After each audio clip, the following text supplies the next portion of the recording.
الحمد لله الحمد لله نحمده ونستعينه ونستغفره ونؤمن به ونتوكل عليه ونعوذ بالله من شرور أنفسنا ومن سيئات أعمالنا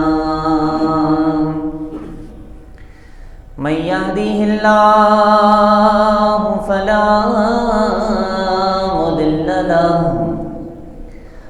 ومن يضلله فلا هادي له ونشهد أن لا إله إلا الله وحده لا شريك له ونشهد أن سيدنا ومولانا وملجانا ومأوانا محمدًا عبده ومحبوبه ومقصوده ورسوله أرسله بالحق هدى بشيرا ونذيرا لتؤمنوا بالله ورسوله وتعزروه وتوقروه وتسبحوه بكرة وأصيلا اللهم رب اشرح لي صدري ويسر لي أمري واحلل عقدة من لساني يفقه قولي أما بعد فأعوذ بالله من الشيطان الرجيم بسم الله الرحمن الرحيم الله ولي الذين آمنوا يخرجهم من الظلمات إلى النور آمنت بالله صدق الله مولانا العظيم وصدق رسوله النبي الكريم الأمين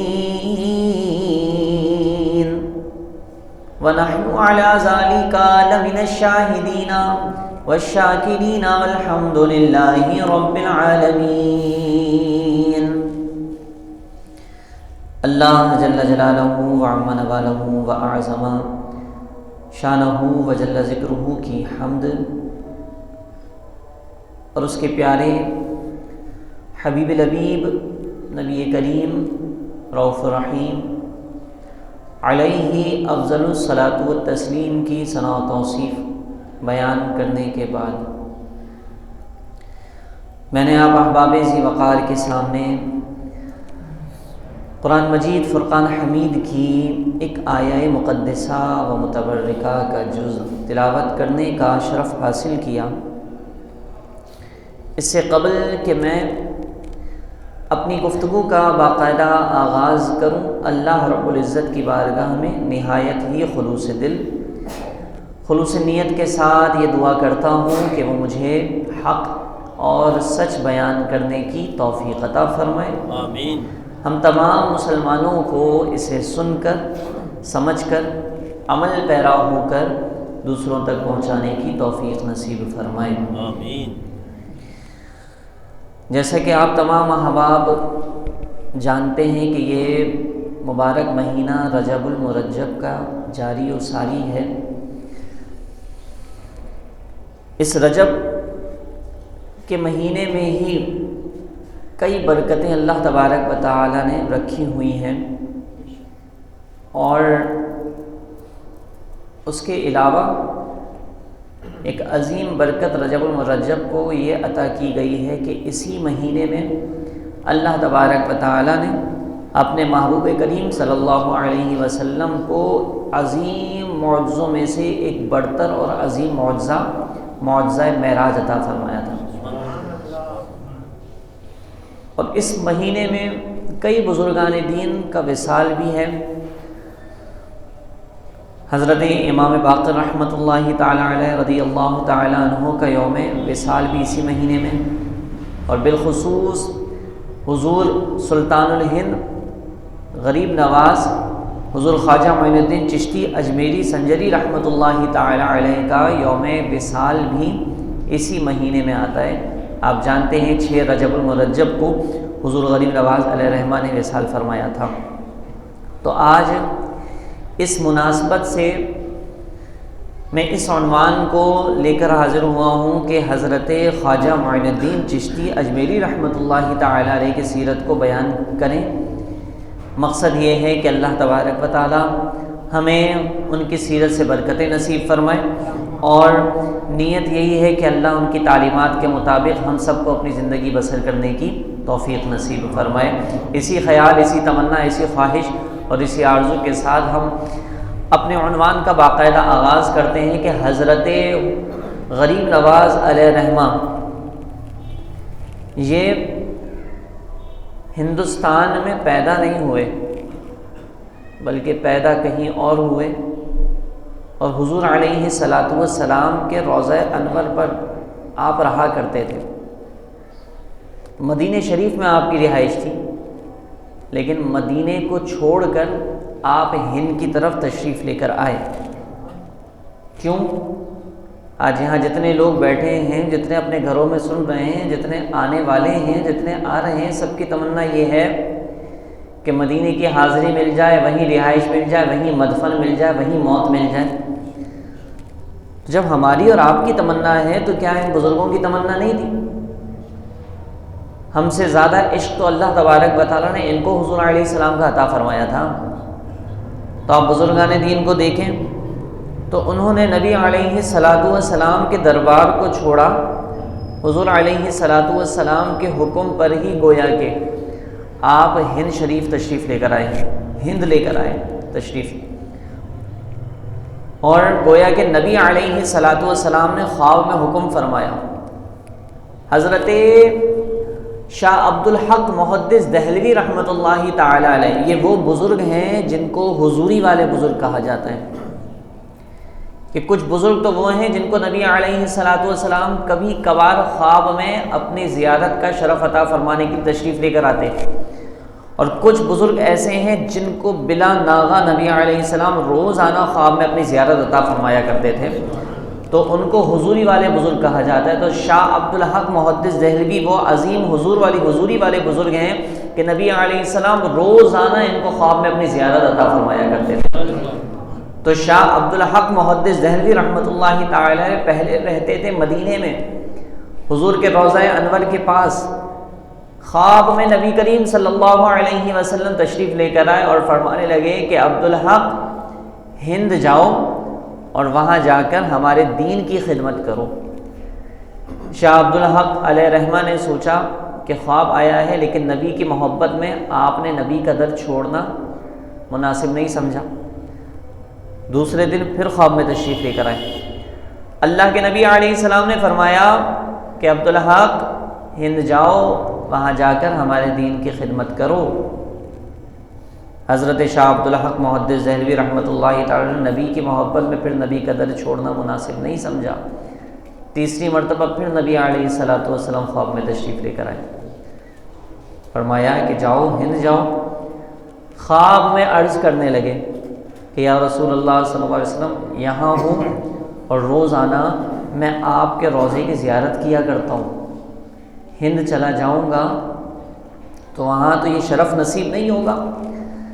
نبی علیہ السلام نے خواب میں حکم فرمایا کہ یہاں ہو تو ہمارے روضے کی زیارت کر رہے ہو، ہند جاؤ دین اسلام کی خدمت کرو تو ہم تمہیں خواب میں روزانہ اپنی زیارت عطا فرمائیں گے۔ تو حضرت شاہ عبد الحق محدث دہلوی رحمۃ اللہ تعالی وہ بزرگ ہیں کہ ان کو نبی علیہ السلام ہر روز بلا ناغہ خواب میں اپنی زیارت عطا فرمایا کرتے تھے۔ اللہ ان کے صدقے ہمیں بھی نبی کا دیدار نصیب ہو جائے۔ تو اب جناب اسی طرح حضرت خواجہ معین الدین چشتی اجمیری رحمۃ اللہ تعالی علیہ کو بھی حکم ہوا کہ ہند جا کر دین متین کی خدمت کرو، اور یہاں یہ بات بھی ہمیں یاد رکھنی چاہیے۔ آج ہمارے یہاں لوگ جو ہے نا وہ اپنے رشتہ داروں کی، اپنی اولاد سے بندہ بڑی محبت کرتا ہے۔ بھئی کیوں؟ اولاد کو پیسہ بھی دیتا ہے، فیسلٹی بھی کرتا ہے، ہر طرح کی سہولیات بھی فراہم کرتا ہے، اور محبت بھی ہے۔ بھئی پہلے تو اولاد کو دیا ہی جاتا ہے نا، بعد میں اولاد اس کو ریٹرن کرے یا نہ کرے وہ تو اس کا نصیب ہے، لیکن اولاد کی بے لوث ہو کر بندہ خدمت بھی کرتا ہے، محبت بھی کرتا ہے، دیتا بھی ہے، اور پھر اس کے بعد محبت بھی ہوتی ہے۔ تو جناب اولاد کو دیا بھی جا رہا ہے اور پھر محبت ہے، لیکن حضور غریب نواز علیہ رحمہ وہ ہستی ہیں کہ اللہ تبارک و تعالی نے ان کے صدقے، ہم یہاں جتنے لوگ ہیں، اللہ نے ہماری نسلوں کو، ہمارے آباء و اجداد کو جو دین عطا فرمایا ہے نا، وہ حضور غریب نواز علیہ رحمہ کے صدقے عطا فرمایا ہے۔ تو سوچئے جس کے ذریعے ہمیں لازوال دولت ایمان ملا ہے، تو اس سے محبت کیوں نہ کی جائے۔ یہاں جتنے لوگ بیٹھے نا، جو کچھ مسلمان ایسے ہیں جن کی نسلیں حضور علیہ الصلاۃ والسلام کے دور میں ہی، ان کے آباء و اجداد حضور کی ظاہری حیات میں ہی مسلمان ہو گئے تھے۔ جیسے آپ دیکھیں سید ہیں، فاروقی ہیں، صدیقی ہیں، تو یہ جناب نبی علیہ الصلاۃ والسلام کے دور میں ہی آپ صلی اللہ علیہ وسلم کے سامنے آپ مسلمان ہیں۔ حضرت ابوبکر صدیق کے دور سے ان کا سلسلہ نسب جو چل رہا ہے اس کو صدیقی کہا جاتا ہے۔ عمر فاروق رضی اللہ تعالیٰ عنہ کے کاسٹ کو، ان کی نسل کو فاروقی کہا جاتا ہے۔ لیکن کچھ ایسے ہیں کہ جو شیخ ہو گئے، اسی طرح یوسف زئی ہو گئے، حسن زئی ہو گئے، ٹھیک ہے۔ تو یہ سارے وہ لوگ ہیں کہ جب مسلمان خواجہ غریب نواز علیہ رحمہ نے ہند کی سرزمین پر اپنا قدم رکھا، تو اللہ تبارک و تعالیٰ نے ان کے مبارک قدم کی وجہ سے 90 لاکھ لوگوں کو کلمہ پڑھا کر اسلام عطا فرمایا تھا۔ تو یہ غریب نواز علیہ رحمہ کے قدموں کی تو برکت تھی، اور یہ بزرگان دین کا عمل ہوا کرتا تھا۔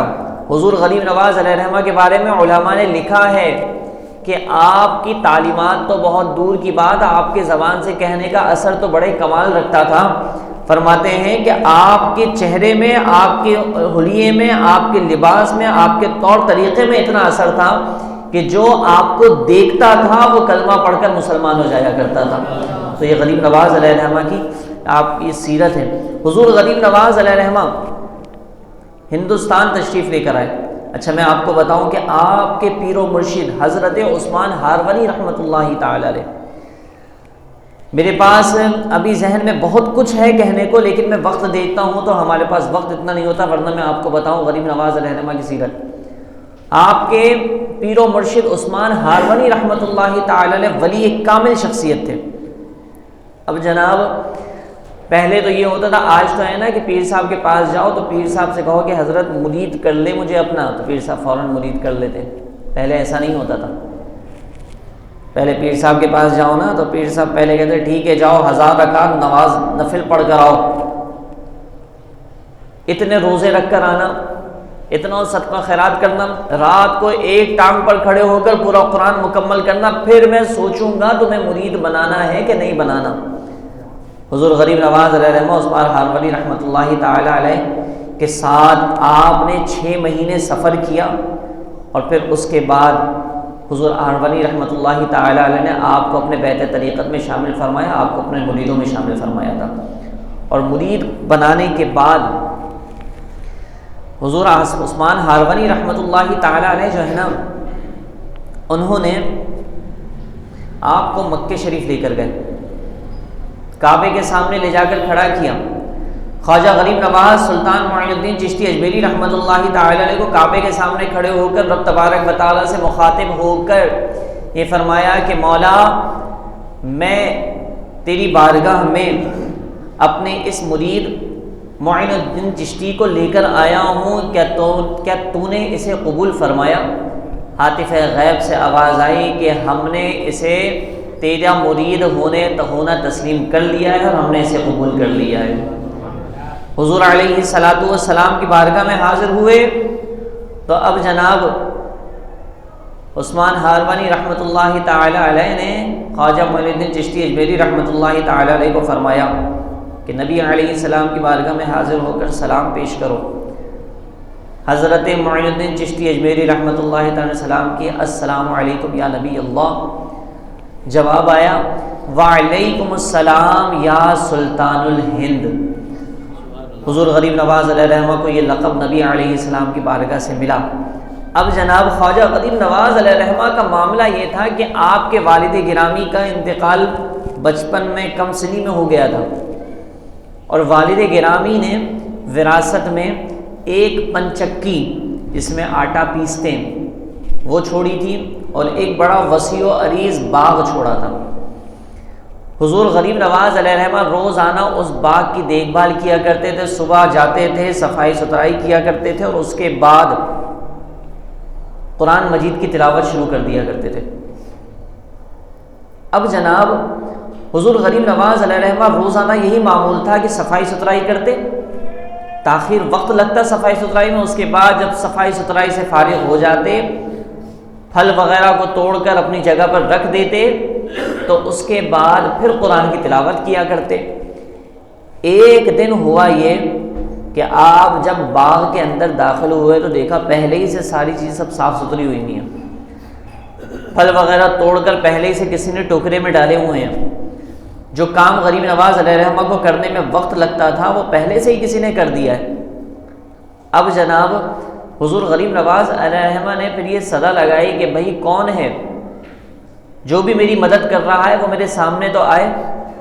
تو اب جناب حضرت سلطان الہند غریب نواز علیہ رحمہ کے سامنے کچھ جنات تشریف لے کر آئے، انہوں نے کہا کہ آپ جب روزانہ تلاوت کیا کرتے ہیں نا تو ہمیں آپ کے قرآن کی تلاوت سننے میں بڑا لطف حاصل ہوتا ہے، تو لہٰذا اب آپ کا جو کام ہے وہ ہم کر دیا کریں گے، اور آپ ہمیں روزانہ یہاں باغ میں آ کر قرآن کی تلاوت سنایا کریں۔ تو حضور غریب نواز علیہ رحمہ روزانہ جنات کو قرآن کی تلاوت سنایا کرتے تھے۔ ایک دن ہوا یہ کہ آپ کے باغ میں ایک مجذوب بزرگ آئے، اللہ کے ولی تھے، ابراہیم قندوزی رحمۃ اللہ تعالی علیہ۔ مجذوب تھے، مجذوب وہ ہوتا ہے جیسے ہم آج کے زمانے میں کہیں نا ملنگ، تو مجذوب تھا۔ مجذوب بظاہر ہم جسے مجنون کہتے ہیں، جس کو بظاہر ہم جو ہے نا دھتکارتے ہیں، مجذوب یہ اللہ تبارک و تعالیٰ کے ولی کی ایک صفت ہے، تو ایک درجہ ہے، ایک مقام ہے۔ ابراہیم قندوزی رحمۃ اللہ تعالی علیہ آئے، اللہ کے ولی تھے، مجذوب تھے، غریب نواز علیہ رحمہ کے پاس باغ میں جب تشریف لے کر آئے نا تو حضور غریب نواز علیہ رحمہ ولیوں کی قدر کیا کرتے تھے۔ جو ولیوں کا ادب اور احترام کرتا ہے، بزرگوں کو ادب اور احترام کرتا ہے نا، اللہ تبارک و تعالیٰ پھر اسے بھی بزرگی اور معرفت اور بلندیاں عطا فرماتا ہے۔ حضرت غریب نواز علیہ رحمہ کے باغ میں جب آئے تو آپ نے فوراً انگوروں کا ایک خوشہ توڑا اور انگور سے رس نکال کر انگور کا جوس ابراہیم قندوزی رحمۃ اللہ تعالی کے سامنے پیش کیا۔ اب انہوں نے وہ جوس پیا، اس کے بعد آپ نے کہا کہ تم نے ہماری خدمت کی ہے، اب ہم بھی تمہیں کچھ عطا فرمائیں گے۔ ابراہیم قندوزی رحمۃ اللہ تعالی علیہ نے اپنے جیب سے، ویسے تو کھلی کہا جاتا ہے اسے، لیکن سمجھانے کے لیے میں آپ کو کہوں کہ روٹی کا سوکھا ٹکڑا وہ نکال کر حضرت غریب نواز علیہ رحمہ کو عطا فرمایا۔ ہم جیسا کوئی ہوتا تو ہم کہتے بھائی اس کا کیا کروں گا میں، یا لے بھی لیتے ادب کی وجہ سے تو پھر سائڈ میں رکھ دیتے کہیں۔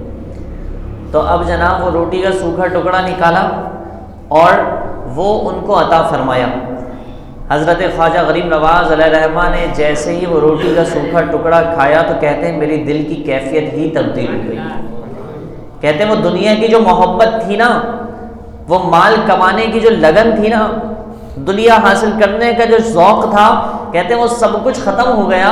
اب جناب میرے دل میں دنیا کی مال و متاع سے بیزاریت سی پیدا ہو گئی، اور کہتے ہیں پھر وہ میں نے سارا پنچکی اور سارا باغ بیچ کر راہ خدا میں صدقہ کر دیا، اور پھر میں اللہ تبارک و تعالیٰ کی مکمل طور پر عبادت و ریاضت میں لگ گیا۔ تو اب جناب غریب نواز علیہ رحمہ اس طرح عبادت و ریاضت کرنے لگے۔ اب پھر اس کے بعد جب ہندوستان تشریف لے کر آئے تو بڑے لوگوں سے سامنا ہوا۔ یہاں اسلام کا نام لینے والا اس وقت کوئی نہیں تھا، بتوں کی پرستش اور پوجا کیا کرتے تھے لوگ۔ اور میں یہ عرض کرتا ہوں، ہم نے بزرگوں سے سیکھا اور یہ سنا کہ فرمایا کرتے ہیں کہ اگر آج غریب نواز ہند کی سرزمین پر قدم نہیں رکھتے نا تو آج یہاں پر کوئی سکھ ہوتا، کوئی عیسائی ہوتا، مسلمان کوئی نہیں ہوتا اور اسلام کا نام لینے والا نہیں ہوتا۔ آپ ہند تشریف لے کر آئے تو آپ نے، مشہور بات ہے کہ حضور داتا علی حجویری علیہ رحمہ کے مزار پر انوار پر تشریف لے کر آئے، 40 دن تک آپ وہاں رکے، آپ نے چلہ کشی فرمائی، اور پھر 40 دن کے بعد جب آپ وہاں سے رخصت ہونے لگے نا تو کسی نے پوچھ لیا۔ یہ میں آپ کو بتاؤں کہ ایسا نہیں ہے کہ آج جو ہمارے نظریہ ہے نا کہ بزرگان دین عطا فرماتے ہیں، بزرگان دین سے مانگو تو وہ مانگنا پورا کرتے ہیں، سوال کو پورا کرتے ہیں اور عطا فرماتے ہیں، مانگ پوری کرتے ہیں۔ یہ ہمارا نظریہ آج کا نہیں ہے، بلکہ خواجہ غریب نواز علیہ رحمہ جب آئے تشریف لے کر داتا علی حجویری علیہ رحمہ کے قدموں میں حاضر ہوئے، 40 دن تک جب وہاں موجود رہے اور جب رخصت ہونے لگے تو کسی نے پوچھا کہ حضرت آپ یہاں سے جا رہے ہیں، یہ بتائیے آپ کو داتا علی حجویری علیہ رحمہ کے دربار سے ملا کیا؟ تو وہ شعر آپ نے کہا جو آج بھی داتا علی حجویری علیہ رحمہ کے مزار پر انوار پر لکھا ہوا ہے۔ آپ نے بے ساختہ فرمایا کہ کیا ملا؟ فرمانے لگے کہ ملا یہ ہے کہ گنج بخش فیض عالم، مظہر نور خدا، ناقص سارا پیر کامل، کامل آرا رہنما۔ فرمایا کہ گنج بخش فیض عالم، یہ سارے عالم کو فیض بخشنے والے گنج ہیں، خزانہ ہے، ناقص سارا اور مظہر نور خدا ہیں۔ حضور علیہ الصلوۃ والسلام جو کہ نور خدا ہیں، ان کے مظہر ہیں داتا علی حجویری، ان کا اظہار ہوتا ہے۔ حضور علیہ الصلوۃ والسلام کی شخصیت کا اظہار داتا علی حجویری سے ہوتا ہے۔ اور پھر فرمایا کہ کیا ملا؟ کہا جو ناقص آتا ہے نا ان کے در پر، نامکمل آتا ہے نا تو اسے مکمل بنا دیتے ہیں، اور جو مکمل ہو کر آتا ہے تو وہ امت کی رہنمائی کرنے کے لیے اسے امت کا رہنما بنا دیا جاتا ہے۔ تو فرمایا گنج بخش فیض عالم، مظہر نور خدا، ناقص سارا پیر کامل، کامل آرا رہنما۔ تو یقیناً حضور غریب نواز علیہ رحمہ کامل بھی تھے اور مکمل بھی تھے، تو حضور غریب نواز علیہ رحمہ کو داتا علی حجویری علیہ رحمہ نے امت کی رہنمائی کرنے کے لیے امت کا رہنما بنا دیا تھا۔ حضور غریب نواز علیہ رحمہ، یہاں یہ یاد رکھیے کہ جناب حضور غریب نواز علیہ رحمہ جو ہے وہ آج بھی اگر ان سے کوئی مانگے نا تو وہ عطا فرماتے ہیں۔ نبی علیہ الصلوۃ والسلام بھی عطا فرماتے ہیں، اور حضور کی عطا سے بزرگان دین کو اللہ تبارک و تعالی نے یہ اعزاز عطا فرمایا ہے کہ وہ عطا فرماتے ہیں۔ قرآن نے فرمایا ہے وَلَا تَحْسَبَنَّ الَّذِينَ قُتِلُوا فِي سَبِيلِ اللَّهِ أَمْوَاتًا بَلْ أَحْيَاءٌ عِندَ رَبِّهِمْ يُرْزَقُونَ، کہ جو لوگ اللہ کی راہ میں مارے جائیں انہیں مردہ گمان بھی نہ کرو۔ وَلَا تَحْسَبَنَّ الَّذِينَ، سورہ بقرہ میں دوسرے بارے میں ارشاد فرمایا وَلَا تَقُولُوا لِمَن يُقْتَلُ فِي سَبِيلِ اللَّهِ أَمْوَاتٌ، کہ ان کو مردہ مت کہو جو اللہ کی راہ میں مارے جائیں۔ یہاں ہے وَلَا تَحْسَبَنَّ الَّذِينَ قُتِلُوا، جو لوگ اللہ کی راہ میں مارے جائیں انہیں مردہ تصور گمان بھی مت کرو۔ بل احیاء عند ربهم يرزقون، بلکہ وہ زندہ ہیں اور اللہ تبارک و تعالیٰ انہیں رزق عطا فرماتا ہے۔ یہ قرآن کی آیت نص قطعی میں آپ کے سامنے پیش کر رہا ہوں۔ اب کوئی اگر یہ کہے کہ جناب یہ تو شہیدوں کے بارے میں ہے کہ اللہ کی راہ میں جو مارے جائیں انہیں مردہ مت کہو، شہیدوں کے بارے میں ہے، تو اللہ تبارک و تعالیٰ نے فرمایا وَلَا تَحْسَبَنَّ الَّذِينَ قُتِلُوا فِي سَبِيلِ اللَّهِ، اللہ کی راہ میں۔ اللہ کی راہ صرف جہاد نہیں ہے، اللہ کی راہ صرف نماز نہیں ہے، بلکہ ہر وہ کام جو بندہ دائرۂ اسلام میں رہتے ہوئے کرتا ہے اور جس کو شریعت اسلام نے منع نہیں کیا اور وہ اللہ اور اس کے رسول کی اطاعت و فرما برداری میں لگا ہوا ہے، تو جو شریعت اسلام کے مطابق اپنی زندگی گزار رہا ہے اس کا کھانا بھی ثواب ہوگا، اس کا پینا بھی ثواب ہوگا، اس کا سونا بھی ثواب ہوگا، اس کا جاگنا بھی ثواب ہوگا، اس کا کمانا بھی ثواب ہوگا، اس کا کھانا بھی ثواب ہوگا۔ تو اب جناب جو شخص دار اسلام میں رہتے ہوئے احکام خدا و احکام رسول کے مطابق اپنی زندگی کو بسر کرے گا تو گویا کہ اس کی زندگی کا ہر لمحہ راہ خدا میں بسر ہونے والا ہوگا، اور جو اسی لمحے میں زندگی کو گزارتے ہوئے دنیا سے رخصت ہوگا تو گویا کہ وہ فی سبیل اللہ کی موت پائے گا، اللہ کی راہ میں مارا جائے گا۔ اور جو اللہ کی راہ میں مارا جائے، اللہ تبارک و تعالیٰ نے فرما دیا ہے کہ انہیں مردہ گمان بھی مت کرو، بلکہ وہ زندہ ہیں اور تمہیں ان کی زندگی کا تصور نہیں ہے۔ اللہ تبارک و تعالیٰ نے ان کو ایسی زندگی عطا فرمائی ہے کہ اللہ اپنی بارگاہ سے ان کو رزق بھی عطا فرماتا ہے۔ تو اب رزق بھی ملتا ہے، مال بھی ملتا ہے، نعمتیں بھی ملتی ہیں، اور یہ رزق کس لیے ملتا ہے؟ فرمایا گیا کہ رزق لوگوں کو تقسیم کرنے کے لیے ملتا ہے، لوگوں کو دیا جاتا ہے۔ میں آپ کی خدمت میں ایک اور بات عرض کروں، شہید کو رب تبارک و تعالیٰ نے زندہ کہا ہے کہ نہیں کہا؟ سوال کر رہا ہوں میں، کہا ہے شہید زندہ ہے۔ اصول یہ ہے، سمجھیے گا اس بات کو مسئلہ، کہ اصول یہ ہے کہ جہاں کہیں بھی اللہ تبارک و تعالیٰ کسی چیز کا حکم فرماتا ہے نا، تو اس سے اوپر کی جتنی بھی چیزیں ہوتی ہیں وہ اسی حکم میں داخل ہوتی ہیں۔ سمجھانے کے لیے میں آپ کو عرض کروں،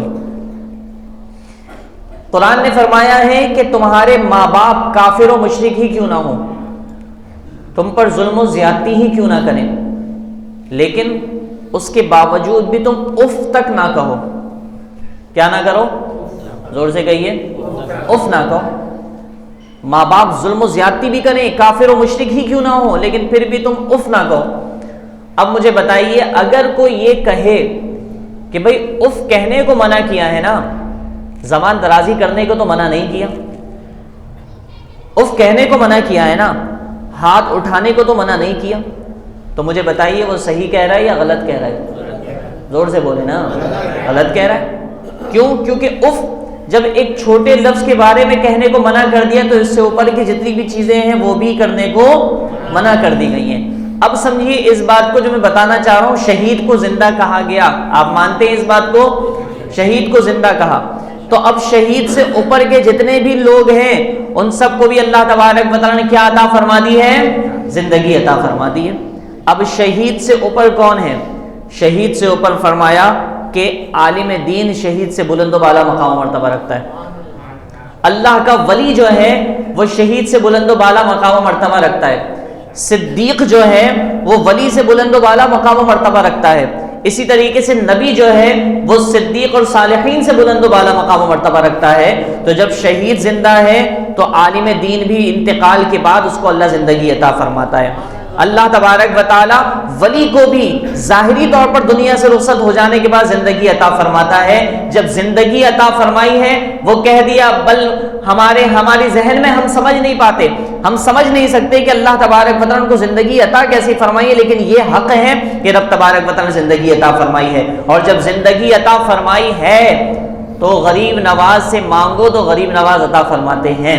یہاں ایک بات میں آپ کی خدمت میں عرض کروں، سلطان اورنگزیب یہ بڑا ہی عدل و انصاف کرنے والا بادشاہ تھا، سلطان اورنگزیب، اور یہ ہر سال حضور غریب نواز علیہ الرحمہ کے دربار میں حاضر ہوا کرتا تھا، اور 1 گھنٹہ حضور غریب نواز علیہ الرحمہ کے روضے کے پاس بیٹھتا، دروازہ اندر کا بند ہوتا اور یہ راز و نیاز کی باتیں کرتا سلطان اورنگزیب۔ ایک دن آیا، کچھ لوگ ایسے ہوتے ہیں مزاروں پہ جاتے ہیں اور کہتے ہیں ہم نے تو فلاں مزار پہ بھی جا کر دیکھ لیا، فلاں مزار پہ بھی جا کے دیکھ لیا، ہمیں تو کچھ ملتا ہی نہیں ہے۔ تو سلطان اورنگزیب جو ہیں وہ آئے 1 سال کے بعد، اور خواجہ غریب نواز علیہ الرحمہ کے دربار میں جیسے ہی پاؤں رکھنے لگے اندر داخل ہونے کے لیے، تو ایک مانگنے والے نے صدا لگائی، یا غریب نواز اب تو آنکھیں دے دے، 12 سال سے آنکھیں مانگ رہا ہوں ابھی تک آنکھیں نہیں دی۔ وہ نابینا شخص تھا، نظر کچھ نہیں آتا، صدا لگانے لگا۔ سلطان اورنگزیب نے اس کی بات سنی، اور سننے کے بعد اس نابینا کے پاس آیا، آ کر کہنے لگے کیا ہوا غریب نواز، سنتا نہیں ہے؟ تو کہتے ہیں نہیں، 12 سال سے آنکھیں مانگ رہا ہوں، آنکھیں ہی نہیں ملی ہیں۔ اب جناب سلطان اورنگزیب نے اپنے ساتھ جو سپاہی تھے ان کو کہا کہ میں اندر جا رہا ہوں، 1 گھنٹے بعد واپس آؤں گا، اگر اس کو آنکھیں نہ ملی نا میرے آنے سے پہلے تو میرے حکم کا انتظار مت کرنا، اس کا سر تن سے جدا کر دینا۔ سمجھ رہے ہیں آپ بات؟ اب جناب اس نے دیکھا کہ یہ کیا، اگر آنکھیں نہیں ملیں تب تو آنکھیں ملیں نہ ملیں، اگر نہیں ملی 1 گھنٹے کے بعد تو جان کی ختم ہو جائے گی، جان کے لالے پڑ جائیں گے۔ اب جناب وہ بڑا پریشان، سلطان اورنگزیب حجرے میں گئے حضور غریب نواز علیہ الرحمہ کے روضے کے پاس، اور جناب وہ اندر 1 گھنٹے بعد آ گئے۔ 1 گھنٹے سے پہلے خوب صدا لگائی، رویا دھویا، دل سے ایسا پکارا کہ اللہ تبارک و تعالیٰ نے حقیقی طور پر اس کو آنکھوں کی روشنی عطا فرما دی۔ تو اب جناب جب سلطان اورنگزیب واپس نکل کے آئے نا تو کہا کیا ہوا، آنکھیں عطا فرما دی؟ کہا کہ ہاں غریب نواز نے آنکھیں دے دی۔ تو اب جناب کہا کہ غریب نواز سنتا ہے، غریب نواز عطا فرماتا ہے، تمہارے مانگنے میں کھوٹتی۔ کہا کہ یہ 12 سال تک یہاں پر رہا، یہاں کا لنگر کھایا اور غریب نواز کے آستانے کو بدنام کیا، لہٰذا سپاہی کو حکم دیا 12 سال تک یہاں رہا تھا نا، اس کو 12 کوڑے مارے جائیں۔ تو اب بتانا مقصد یہ ہے کہ اللہ والے عطا فرماتے ہیں، اللہ تبارک و تعالیٰ کی عطا سے عطا فرماتے، ایسا نہیں ہے۔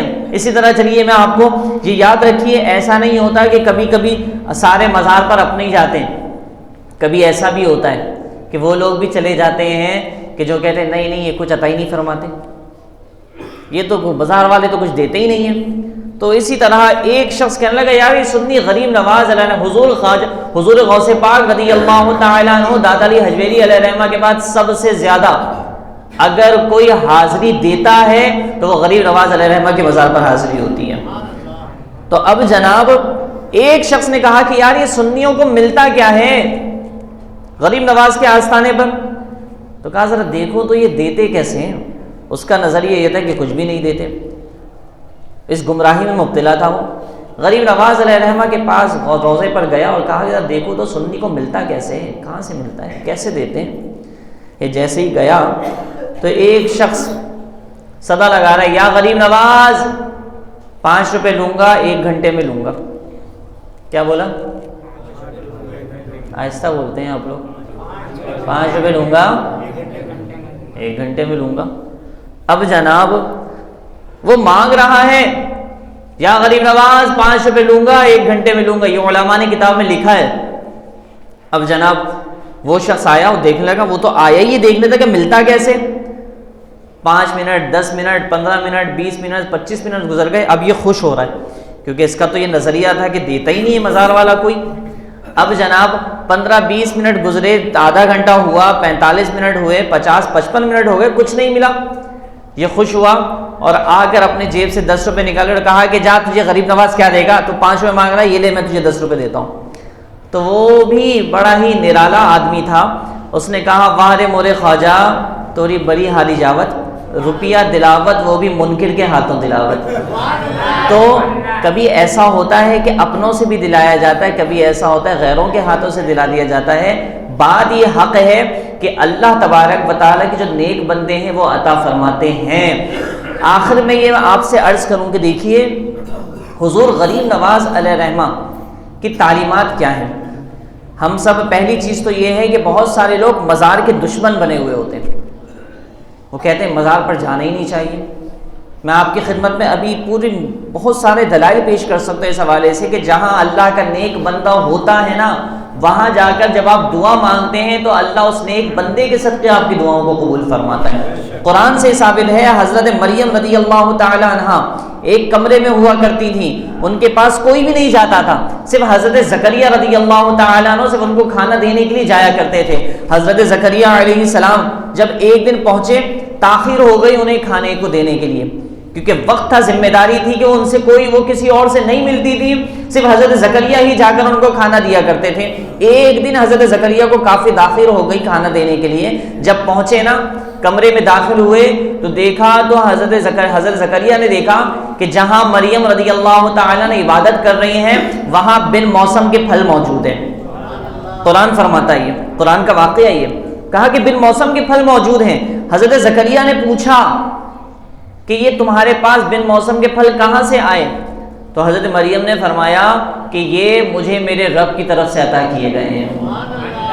حضرت زکریا علیہ السلام نے اسی جگہ جہاں وہ عبادت کر رہی تھی اسی جگہ کھڑے ہو کر رب تبارک و تعالیٰ کی بارگاہ میں دعا کی، کیونکہ زکریا علیہ السلام کم و بیش 90 سال کے تھے، لیکن اللہ نے آپ کو اولاد نہیں عطا فرمائی تھی۔ تو یہ بھی یاد رکھیے، میں ضمناً یہ ذکر کر دوں، بہت سارے لوگ ایسے ہیں کہ جن کی شادیاں ہو جاتی ہیں، اولادیں نہیں ہوتی نا، مہینہ 2 مہینہ 4 مہینہ گزرا تو لوگ اعتراض کرنا شروع کر دیتے ہیں کہ کوئی مسئلہ ہوگا۔ یاد رکھیے ایسا نہیں ہے، اولاد عطا کرنا یہ رب تبارک و تعالیٰ کی طرف سے ہے، اولاد نہ ملنا یہ بھی اللہ تبارک و تعالیٰ کی طرف سے۔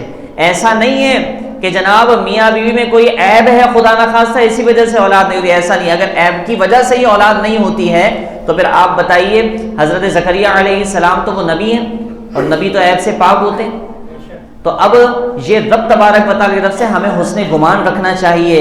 اب دعا فرمائی، 90 سال ہیں اولاد نہیں ہے، تمنا ہوتی ہے، جن کو اولاد نہیں ہوتی ان کو تمنا ہوتی، جن کی ہو جاتی تو کہتے ہیں کیوں ہو گئی، کسی حال میں خوش نہیں ہیں۔ تو حضرت زکریا علیہ السلام نے دعا کی، اسی جگہ کھڑے ہو کر عرض کرنے لگے کہ مولا جس طرح بن موسم کے تو نے مریم کو پھل عطا فرمائے ہیں تو اس عمر میں تو اولاد عطا فرمانے پر بھی قادر ہے، مجھے اولاد عطا فرما دے۔ تو اللہ نے آپ کو اس جگہ دعا مانگنے کی برکت سے حضرت یحییٰ علیہ السلام جیسی اولاد عطا فرمائی تھی۔ تو پتہ چلا کہ جس جگہ اللہ کے نیک بندے ہوتے ہیں نا، وہاں جب آپ دعا مانگیں تو اللہ تبارک و تعالیٰ ان نیک بندوں کے صدقے دعاؤں کو قبول فرماتا ہے۔ ہم یہ جانتے ہیں، ہم یہ مانتے ہیں، ہمارا یہ تیقن اور ہمارا یہ یقین ہے کہ حضرت غریب نواز علیہ الرحمہ اللہ تبارک و تعالیٰ کے نیک بندے ہیں، ولی ایک کامل شخص ہیں۔ بلکہ حال تو یہ ہے جو حضور غریب نواز علیہ الرحمہ کی صحبت پا لیتا ہے نا، اللہ تبارک و تعالیٰ اسے بھی ولایت کا اعلیٰ مقام و مرتبہ عطا فرما دیتا ہے۔ تو یہ ساری باتیں آپ کو بتانے کے بعد آخر میں یہ عرض کرنا چاہتا ہوں کہ دیکھیں ان ولیوں کی تعلیمات پر عمل کریں۔ نبی کے معجزات اور ولی کی کرامات یہ جو ہیں یہ اکثر و بیشتر غیروں کو منوانے کے لیے ہوا کرتی ہیں۔ نبی صلی اللہ علیہ وسلم نے چاند کے 2 ٹکڑے کیے، مسلمان کو دکھانے کے لیے یا کافر کو؟ جواب دیجئے، کافر کو۔ پتھر کو اپنے پاس بلا لیا، کس کے مطالبے میں؟ مسلمان کے یا کافر کے؟ درخت کو اپنے پاس بلا لیا، مسلمان کے بلانے پر کہا یا مسلمان کے کہنے پر یا کافر کے کہنے پر؟ تو اب جناب معجزات جو ہیں وہ غیروں کے لیے ہوتے ہیں اکثر و بیشتر۔ اسی طرح کرامات جو ہیں، حضور غریب نواز علیہ الرحمہ نے انا ساگر کا پورا دریا جو ہے وہ کوزے میں بند کیا، یہ کس پر ظاہر ہوا؟ کافروں پر یا مسلمانوں پر؟ تو اب جناب حضور غریب نواز علیہ الرحمہ نے ایک پنڈت جادوگر تھا، اس کو آسمان سے زمین پر گرایا اپنے کھڑاؤں کے ذریعے، تو یہ دکھایا کس کو؟ مسلمان کو یا کافر کو؟ تو اب جناب کرامتیں جو ہوتی ہیں یہ غیروں کو منوانے کے لیے ہوتی ہیں، اپنوں کے لیے کیا ہوتی ہیں؟ اپنوں کے لیے ہوتی ہے تعلیمات۔ حضور غریب نواز علیہ الرحمہ کو یہ پسند تھا، آپ تعلیم دیا کرتے تھے کہ نماز کبھی قضا نہ ہو۔ آپ یہ پسند کرتے تھے کہ کبھی بھی کوئی شخص کوئی زبان سے گندی غلیظ گالی مت بکے۔ میں آپ کی خدمت میں یہ عرض کروں، اور یہ اس بات کو کہنے سے یہ مقصد ہے کہ مجھے درد ہوتا ہے اس بات پر جو ہمارے نوجوان اس وصف کو اختیار کر رہے ہوتے ہیں۔ کون سا وصف؟ وہ وصف یہ ہے کہ ہمارے یہاں نوجوان کیا کئی بڑی عمر کے لوگ بھی اس برائی میں مبتلا ہیں، وہ یہ ہے کہ بات بات پر اپنی زبان سے گندی غلیظ گالیاں نکال رہے ہوتے ہیں۔ میں آپ کو سمجھاؤں اور یہ بتانے کے لیے میں عرض کروں، کم سے کم یہاں جتنے لوگ ہیں کوشش کریں کہ بلا وجہ فضول میں بات ہو تب بھی زبان سے گالی نہیں بکنی چاہیے بھائی، یہ تو منافقانہ صفت ہے۔ منافق کی صفت ہے کہ وہ جب لڑتا ہے جھگڑتا ہے تو گالی بکتا ہے۔ یہاں تو حال یہ ہے کہ ایک جوان دوست، ایک لڑکا اپنے دوست کو گندی غلیظ گالیاں بک رہے ہیں، ہم گزرتے نا بائک سے تو سنتے وہ لڑکا دوسرے کو گالی بکی، اس کو گندی غلیظ گالی بکی، وہ دوسرا جناب دانت دکھا کر ہنس رہا ہے۔ تمہاری غیرت کا جنازہ نہیں نکل گیا کہ تمہاری بہن کو، تمہاری ماں کو وہ برے الفاظ میں پکار رہا ہے اور تم جناب اس کو دانت دکھا رہے ہو؟ مجھے بتاؤ تمہاری غیرت کب جاگے گی؟ کہ اس وقت جاگے گی جو زبان سے آج کہہ رہا ہے کل وہ کر کے دکھائے گا، پھر تمہاری غیرت جاگے گی، نعوذ باللہ۔ تو ہمیں اس کی فکر کرنی چاہیے نا۔ بات بات پر ہمارے یہاں لوگوں کا حال یہ ہے کہ بات کریں گے، 10 باتیں کریں گے، اس میں سے 8 دفعہ تو وہ گالیاں ہی بک دیں گے۔ تو یہ غریب نواز علیہ الرحمہ کی تعلیمات یہ ہیں، فحش باتیں کرنا یہ تعلیمات ہیں، گندی غلیظ باتیں کرنا یہ تعلیمات ہیں، نمازوں کو قضا کرنا یہ غریب نواز کی تعلیمات ہیں۔ محبت کرتے ہو تو جس سے محبت کی جاتی ہے اس کی بات پر عمل کیا جاتا ہے۔ آج حال تو یہ ہے کہ ہم غریب نواز سے محبت کریں یا خواجہ یا حضور غوث پاک سے محبت کریں یا داتا صاحب سے محبت کریں، ان کی تعلیمات پر عمل کون کرتا ہے؟ ہم سمجھتے ہیں محبت کا نام یہ ہے کہ جناب چھٹی کو بریانی بنا لو اور دیگ بنا لو، وہ دیگ گھما دو، جس کی دیگ گھوم گئی وہ اس کی منت بھی پوری ہو جائے گی اور جناب اس کی جو ہے نا اس کی محبت بھی پوری ہو جائے گی۔ یہ میں آپ کو ضمناً یہ بھی بتا دوں کہ جو دیگ گھومنے کا چکر ہے نا، اس کی شریعت سے اس کا کوئی تعلق نہیں ہے، کیونکہ جناب وہ دیگ جس کی گھومے گی اس کی منت پوری ہو جائے گی۔ بھائی دیگ تو ہوتی گول ہے، اس کا پیندہ ایسے نوکیلا نکلا ہوا ہوتا ہے، کوئی بھی پکڑ کے ذرا سا پڑھ کے کرے گا، نفسیاتی لوگ ہوتے ہیں ہمارے یہاں، تھوڑا سا اس کو دیگ نے دھکا دیا، وہ آگے بڑھا اور وہ گھومنے لگی، لوگ سمجھتے ہیں وہ اس کی دیگ گھوم گئی، اب اس کی منت پوری ہو جائے گی۔ یہ دیگ گھومنے کا چکر ہمارے علماء نے نہیں بتایا، شریعت اسلام نے اس کا کوئی تصوری بیان نہیں کیا ہے، تو لہٰذا کوئی ڈھنگ کے کام کرو بھائی، منتیں پوری کرنی ہے تو نماز پڑھو، نماز پڑھنے تمہاری تمنائیں پوری ہوں گی انشاءاللہ۔ دیگ گھومنے سے دیگ گھمانے سے منت پوری ہونے لگی تو پھر سارے وزیر چھوڑ دو سب کو اور منت مان لو کہ جناب اگر میری دیگ گھوم گئی تو جناب میں منت یہ مان لوں گا، فلاں مان لوں گا۔ عجیب و غریب معاملات ہیں، تو اس کی بہرحال شریعت میں کوئی حیثیت نہیں ہے۔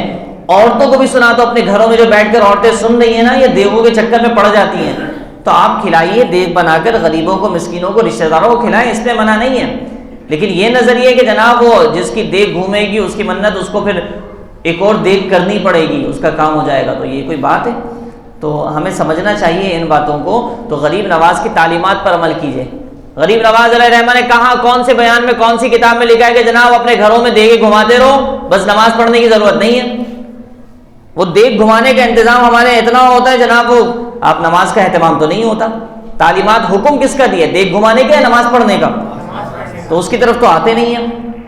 تو تماشا دیکھنا ہماری عادت بن چکی ہے جناب، وہ سارے جمع ہو جائیں گے، آج فلاں کے گھر میں دیگ گھومے گی، وہ سارے پہنچ جائیں گے۔ تماشا بینوں کی تو کمی نہیں ہے ہمارے، یاد رکھیے تماشا دیکھنے سے بچیے۔ روڈ پر ایکسیڈنٹ ہوتا ہے، میں اکثر کہتا ہوں کہ جناب بچانے والے 2 یا 3 ہو، تماشا دیکھنے والے سینکڑوں بیٹھے ہوئے ہوتے ہیں۔ تو بھائی تماشا دیکھنے سے آپ آج جو تماشا دیکھ رہا ہے کل وہ تماشا بن بھی جائے گا۔ حضور کا فرمان ہے، من ضحک ضحک او کما قال علیہ السلام، جو دوسروں پر ہنستا ہے تو پھر اس پر بھی ہنسا جاتا ہے۔ تو ہمیں سمجھنا چاہیے ان باتوں کو، تو بزرگوں کی تعلیمات پر عمل کیجئے اور اللہ تبارک و تعالی ہمیں عمل کی توفیق عطا فرمائے۔ آخر میں بس یہ بات کہتا ہوں، کیونکہ آپ کو پتہ ہے کہ سویڈن میں قرآن پاک کی توہین کی گئی ہے، آپ کو معلوم ہے؟ معلوم ہے؟ تو توہین کی گئی ہے قرآن پاک کی، تو ہم سب اللہ سے، رسول سے اور نبی علیہ الصلوۃ والسلام پر نازل ہونے والے قرآن پاک سے محبت کرتے ہیں نا بھائی؟ تو یہ قرآن، یہ بدبخت قسم کے، خبیث قسم کے لوگ جو ہیں، یہ اسلامی شعائر کا مذاق اور توہین اسی لیے کرتے ہیں کہ مسلمانوں کے ایمان کو ٹیسٹ کر سکیں۔ اگر ابھی بھی ہم سن ہو کر بیٹھے رہیں گے تو پھر ظاہر سی بات ہے پھر ہمارا ایمان داؤ پر تو لگ ہی رہا ہے نا۔ تو ہم کیا کریں؟ تو اس حوالے سے احتجاج کرنا چاہیے۔ آپ آج بعد نماز جمعہ کم و بیش 3 بجے نمائش پر، مزار قائد پر احتجاج اسی حوالے سے ہو رہا ہے، تو میں بھی انشاءاللہ حاضر ہوں گا، آپ تمام بھی اپنے ایمانی غیرت کا اظہار کرتے ہوئے وہاں حاضر ہوں۔ نہیں ہوں گے حاضر، آپ کہیں کہ حاضر ہونے سے، احتجاج کرنے سے ہوگا کیا؟ حضرت ابراہیم علیہ السلام کے لیے جو آگ جلائی گئی تھی نا، اس میں ایک پرندہ اپنی چونچ میں پانی لے جا کر جا رہا تھا آگ بجھانے کے لیے۔ احتجاج سے کیا ہوگا سنیے، وہ جا رہا تھا، پرندہ پوچھا کہ تمہاری اس چونچ میں جو پانی ہے اس سے وہ آگ تو بجھے گی نہیں، اتنی بڑی وسیع و عریض آگ لگی ہوئی ہے۔ تو اب جناب اس نے کہا کہ مجھے پتا ہے کہ آگ نہیں بجھے گی، لیکن کل بروز محشر جب اللہ تبارک و تعالیٰ مجھے پکارے گا نا، تو میرا نام ان لوگوں میں ہوگا جو ابراہیم علیہ السلام کو جلانے کے لیے آگ جلائی گئی تھی، اس آگ کو بجھانے والوں میں جن کا نام ہوگا ان میں میرا نام بھی لکھا جائے گا۔ تو ہم کچھ کر نہیں سکتے، ہمیں پتا ہے کہ احتجاج سے کیا فائدہ ہوگا فائدہ ہوتا ہے فائدہ، لیکن اگر نہیں بھی ہوگا تو کل بروز محشر ہم رب کی بارگاہ میں کہہ سکیں گے، مولا قرآن کی بے حرمتی کرنے کی مذمت میں ہم نے جو ہے نا سراپا احتجاج ہو کر ہم احتجاج کرنے میں حاضر ہوئے تھے انشاءاللہ۔ تو اپنے ایمان کا محاسبہ کیجئے اور حاضر ہونے کی کوشش کریے۔ میں بھی جاؤں گا، آپ تمام بھی جائیں۔ اللہ تبارک و تعالیٰ سے دعا ہے کہ ہم نے جو کچھ سنا سیکھا اس پر عمل کر کے دوسروں تک پہنچانے کی توفیق نصیب فرمائے، آمین بجاہ النبی الامین۔ وآخر دعوانا ان الحمد للہ رب العالمین۔